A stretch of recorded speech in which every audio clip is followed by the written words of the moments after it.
ओम नमो भगवते वासुदेवाय नमः। श्री शिवाय नमस्तुभ्यम। दोस्तों, हर हर महादेव। कैसे हैं आप सब? देखिए, आज है एकादशी, आज है 11 अगस्त और पड़ रही है एकादशी। देखिए, एकादशी है, इस एकादशी को परमा एकादशी भी कहते हैं। देखिए, ये अधिक मास और श्रावण मास में है, तो इन दोनों के मध्य जो एकादशी आती है उसे परमा एकादशी कहते हैं। और इस एकादशी का बहुत ही अधिक महत्व है। देखिए, एकादशी है जो भगवान विष्णु को समर्पित है, भगवान विष्णु के समर्पित है। इसके लिए व्रत किया जाता है। देखिए, पूज्य गुरु जी की कथा सुनकर समझकर समझाने का पूरा प्रयास करूंगी, इसलिए वीडियो को अंत तक जरूर देखना। और अगर आप भगवान शिव के और भगवान विष्णु के अनंत भक्त हैं तो चैनल को सब्सक्राइब जरूर करना। देखिए दोस्तों, जो एकादशी है वो भगवान विष्णु का परम प्रिय, बहुत ही प्रिय दिन है। तो इस एकादशी को हम करेंगे बहुत ही अचूक उपाय। देखिए, अगर आपके जीवन में बहुत ज़्यादा कष्ट है, बहुत ज़्यादा तकलीफ है, बहुत संकट है, कोई काम बन ही नहीं रहा है, काम बनते बनते बिगड़ रहा है, तो हम इस एकादशी पर हमारे सारे संकट दूर कर सकते हैं छोटे छोटे उपाय कर कर। देखिए, पूज्य गुरु जी की कथाओं में से छांटकर ये उपाय बताए गए हैं ताकि आपको करने में कोई परेशानी ना हो। देखिए, ये उपाय छोटे हैं परंतु बहुत ही अचूक उपाय हैं। अगर आपने सच्चे मन से इन्हें कर लिया तो ये इनका फल अवश्य ही मिलेगा। देखिए, चलते हैं पहले उपाय की ओर। हमें लेना है एक बेलपत्र। देखिए, बेलपत्र है वो हमें साफ सुथरा लेना है, कटा फटा नहीं होना चाहिए। देखिए, और इसका जो पीछे का जो डंठल है वो हमें तोड़ लेना है, क्योंकि भगवान शिव पर जब बेलपत्र समर्पित होता है तो उसका डंठल तोड़ दिया जाता है। उसके बाद में हमें लेना है पीला चंदन। देखिए, अगर आपके पास पीला चंदन है तो ठीक है, नहीं तो आप शहद भी ले सकते हैं। देखिए, अगर आपके पास एक चीज़ है तो एक चीज़ ही काफ़ी है, हमें एक चीज़ लेनी है। अगर आपके पास नहीं है तो मार्केट में बहुत आसानी से मिल जाएगा ये। देखिए, हमें लेना है उसके बाद एक लोटा जल। देखिए, लोटा तांबे का होना चाहिए और जल हम अपने घर से ही भर कर ले जाएंगे। देखिए, ये सब सामग्री लेकर हमें जाना है भगवान शिव के मंदिर में। भगवान शिव के मंदिर में जाने के बाद में हम जब वहाँ पर पहुँचेंगे तो हमें वहाँ पर बैठकर हमारी पूजा प्रार्थना करनी है। उसके बाद में जो हम एक बेलपत्र लेकर गए हैं उसके ऊपर हमें चंदन से या शहद से ओम लिख देना है। देखिए, ओम है वो हम बड़ी वाली पत्ती पर लिखेंगे और जो चिकना वाला साइड है उस साइड में हम बड़ी वाली पत्ती पर शहद से या चंदन से ओम लिख देंगे। देखिए, आपको स्क्रीन पर अच्छे से दिखाई दे रहा होगा। उसके बाद में हमें ये सब करने के बाद में हमें जो बेलपत्र है वो भगवान शिव के शिवलिंग पर समर्पित कर देना है। देखिए, बेलपत्र का जो डंठल है वो जलाधारी की तरफ होना चाहिए और पत्ती का मुख है वो अब की तरफ होना चाहिए।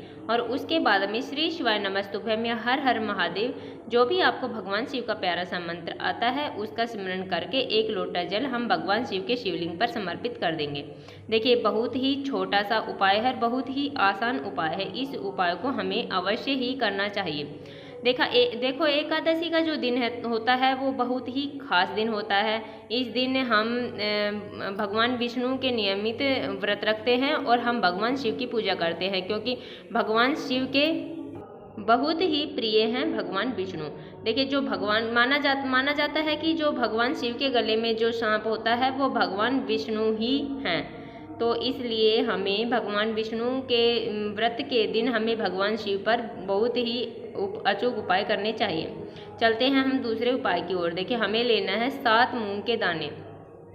देखिए, मूंग के दाने हैं वो खंडित नहीं होने चाहिए, एकदम अच्छे होने चाहिए। उसके बाद में हमें लेनी है 7 बेलपत्र। देखिए, बेलपत्र कटी फटी नहीं होनी चाहिए। और बेलपत्र अगर आपके पास नहीं मिले, क्योंकि श्रावण का महीना चल रहा है, पेड़ पर बेलपत्र सब तोड़ लेते हैं, तो अगर नहीं मिले तो हमें भगवान शिव के मंदिर जाना है। वहाँ पर जो बेलपत्र भगवान शिव पर चढ़ी हुई हैं उन्हें धोकर हमें दोबारा से उपयोग में लाना है। उसके बाद में हमें लेना है 7 चावल के दाने। देखिए, चावल के दाने हैं वो हम स्क्रीन पर जो आप देख रहे हैं वो येलो दिख रहे हैं, पीले दिख रहे हैं। तो पीले हमें कैसे करने हैं? हमें लेना है गाय का दूध थोड़ा सा और उसमें डालनी है केसर। देखिए, अगर हम केसर थोड़ा सा दूध में डालेंगे तो वो दूध का कलर चेंज हो जाएगा और उसके अंदर हम जो 7 चावल के दाने ले रखे हैं उसके अंदर डाल देंगे तो उसका कलर चेंज हो जाएगा।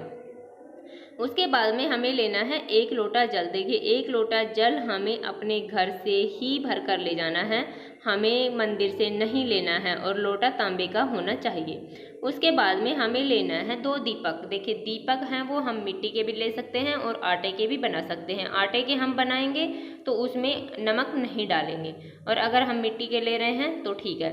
तो उसके अंदर हमें खड़ी गोल बाती लगानी है, दोनों दीपक के अंदर हमें गोल बाती लगा देनी है। उसके बाद में हमें जाना है भगवान शिव के मंदिर में। देखिए भगवान शिव के मंदिर में जाने के बाद में हम जब वहाँ पर प्रवेश करेंगे तो हमें चौखट मिलेगी। देखिए आपको स्क्रीन पर अच्छे से दिख रही होगी, चौखट मिलेगी। चौखट पर हमें जो 7 दाने जो चावल के लिए हैं वो नीचे रखकर उसके ऊपर हमें दीपक जलाना है। देखिए दीपक जलाएंगे, पहली बार हमें अपनी मनोकामना यहाँ पर बोलनी है, वहाँ पर बैठकर हमें अपनी मनोकामना बोल देनी है। उसके बाद में हमें जाना है नंदी जी के पास। देखिए नंदी जी है वो भगवान के प्रिय सखाओं में से एक है, तो जो भी हम बात नंदी जी से कहते हैं वो सीधा भगवान शिव तक पहुंच जाती है।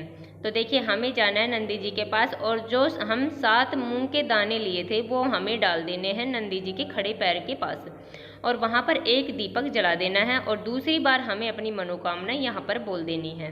देखिए उसके बाद में हमें जाना है मंदिर में भगवान शिव के शिवलिंग के पास। वहाँ पर जो हम 7 बेलपत्र लेकर आए हैं, बेलपत्र को एक के ऊपर एक रख लेना है, और हमें जो चिकना वाला साइड है वो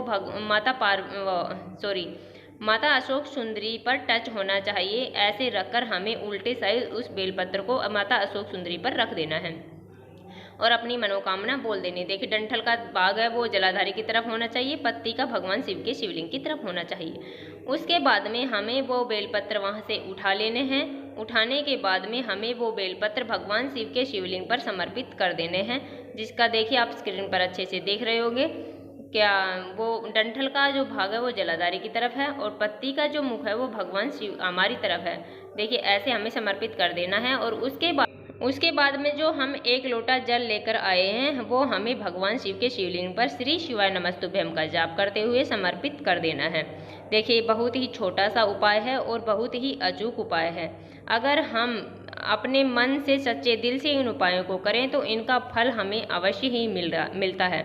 देखिए श्रावण का महीना है, अधिक मास भी चल रहा है, और अधिक मास की यह एकादशी है, तो इस पर हमें उपाय जरूर करने चाहिए, जिससे हमारे जीवन में सुख शांति समृद्धि तरक्की की उन्नति होगी और हमारे जो बंद मार्ग हैं वो सब खुल जाएंगे।